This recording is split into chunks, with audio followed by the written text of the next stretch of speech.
Nah, karena bertepatan dengan Hari Kartini, hari ini sebenarnya bagaimana sosok Kartini di tahun 2021, terutama untuk memajukan ekonomi dalam situasi krisis, baik saat ini pandemi maupun krisis bisnis. Komunikasi apa yang dilakukan yang membungkus ketegasan sekaligus kelembutan untuk memajukan ekonomi?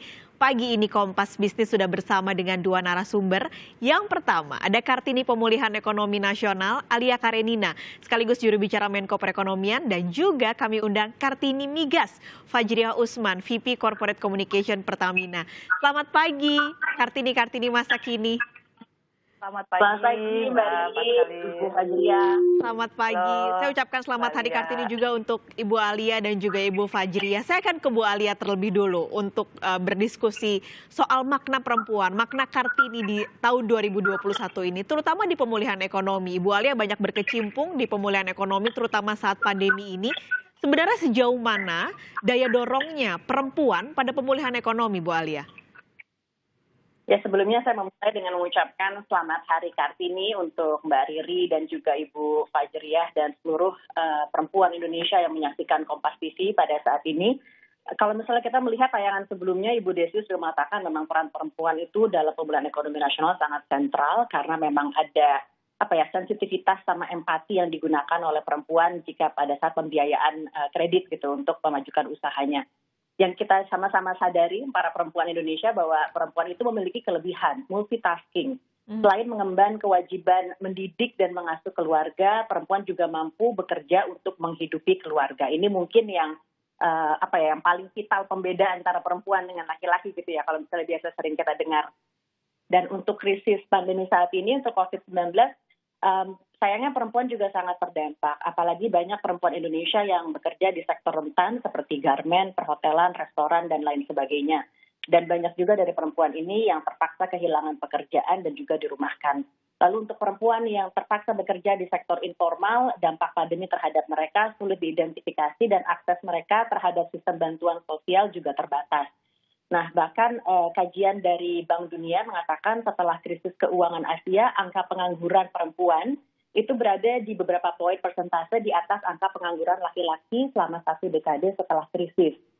Maka itu pemerintah pada pemulihan ekonomi nasional pada era pandemi COVID-19 saat ini menerbitkan peraturan Presiden nomor 86 tahun 2020 tentang rencana kerja pemerintah tahun 2021 yang memuat berbagai kebijakan stimulus fiskal. Antara lain restrukturisasi kredit, stimulus pada kredit usaha rakyat atau KUR, peluncuran penjaminan kredit modal kerja UMKM dalam rangka PEN, Pemulihan Ekonomi Nasional, lalu ada subsidi bunga juga. Nah, ini kebijakan ini perlu dimanfaatkan secara optimal oleh kelompok perempuan, khususnya NGO, ormas, ataupun perempuan pengusaha, agar lebih berdaya dan pada saat pemulihan ekonomi nasional pasca pandemi nantinya ataupun saat ini juga sudah dimulai, itu bisa lebih cepat dan peranannya lebih terasa. Dan memang tadi sektor yang disasar adalah UMKM, mengingat saat ini masih jadi tulang punggung untuk pemulihan ekonomi di Indonesia. Nah, saya akan geser ke Bu Fajriah. Ini kalau tadi Ibu Alia banyak cerita, banyak perempuan yang ada di sektor seperti tekstil, garmen. Nah, Bu Fajriah ini ada di sektor yang biasanya persepsinya tuh laki-laki banget gitu, keras, dunianya pria. Ini bekerja di Pertamina, di Migas. Bu Fajriah bisa saya katakan seperti wujud kelembutan, tapi ada di sebuah sektor yang sangat keras. Nah, itu bagaimana membalutnya, Bu, dalam komunikasi perusahaan, terutama kalau lagi ada krisis. Ini Pertamina kayaknya kan banyak sekali krisisnya. Minyak jatuh, lalu BBM kok makin mahal, ada kebakaran kilang. Itu bagaimana, Bu Fajriah? Ya, terima kasih Mbak Paskalis. Jadi memang salah satu karakter dasar ya perempuan ini pastikan adalah feminin ya, itu harus kita syukuri bersama ya, ada kelembutan. Tapi di samping itu benar tadi ada sebenarnya karakter maskulin juga ya, ketegasan. Jadi kombinasi karakter ini sebenarnya sangat bermanfaat ketika kita menghadapi situasi krisis ya, seperti yang tadi sudah disampaikan oleh Mbak Paskalis. Pertamina ini luar biasa, isunya itu banyak sekali ya. Mulai dari BBM karena memang kita menyalurkan energi ke seluruh negeri gitu ya, dan juga dengan rentetan ataupun sekian banyak bisnis proses yang ada di dalam Pertamina ya. dalam situasi kondisi krisis khususnya ya, memang kita ini perempuan justru bisa lebih fokus, lebih jeli. Tadi kalau Mbak Alia bilang multitasking ya. Nah itu juga sebenarnya sangat berpengaruh ya ketika kita sebagai wanita ini harus melit komunikasi ketika krisis ya.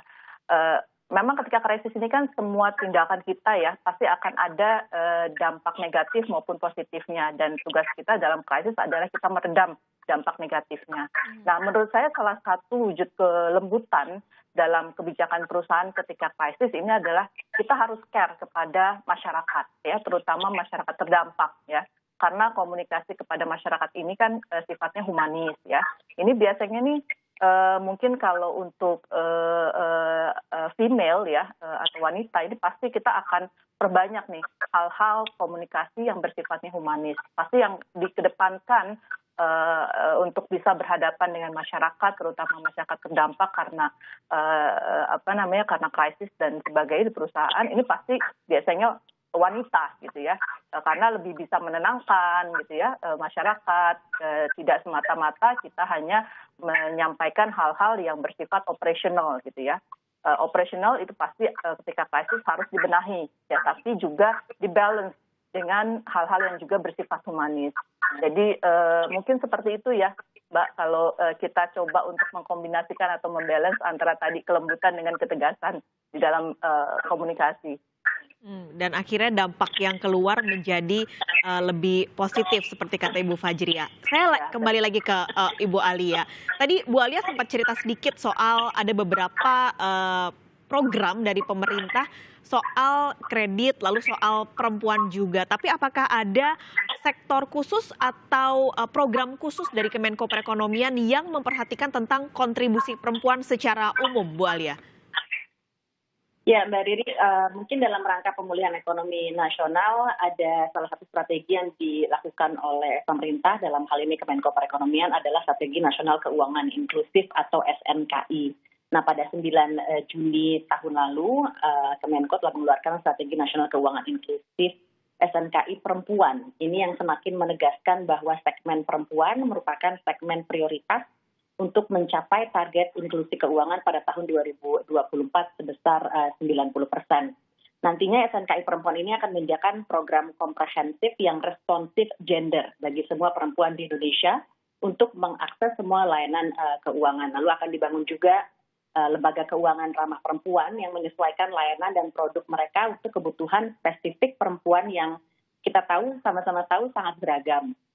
Nah, nanti untuk konkretnya, area prioritas untuk SNKI Perempuan ini untuk mengedukasi literasi keuangan dan juga dukungan UMKM, layanan keuangan digital untuk perempuan, dan juga memperluas akses asuransi dan dana pensiun yang mungkin terlupakan oleh perempuan gitu ya kadang-kadang karena kesibukannya, jadi tidak memikirkan masa depan dan juga menyiapkan dana pensiun. Lalu ada juga perlindungan konsumen, dukungan komprehensif dan pemberdayaan perempuan bagi pengurus rumah tangga tentunya itu juga.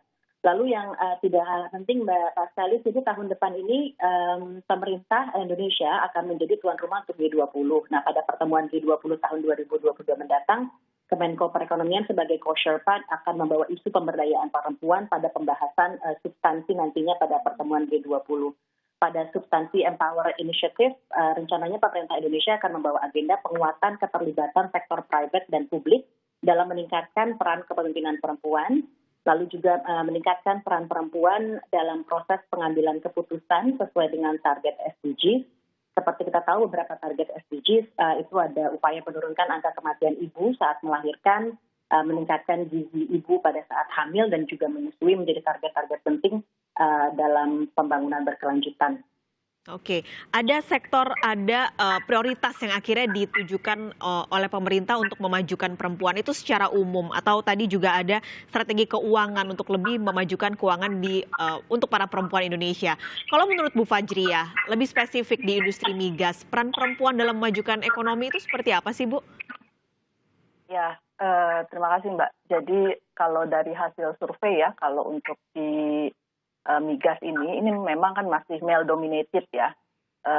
Wanita mungkin represent kurang lebih sekitar 5%. Bahkan Pak Menteri BUMN ini juga mengencourage untuk women leader di seluruh BUMN itu harus diisi oleh perempuan minimal 15%.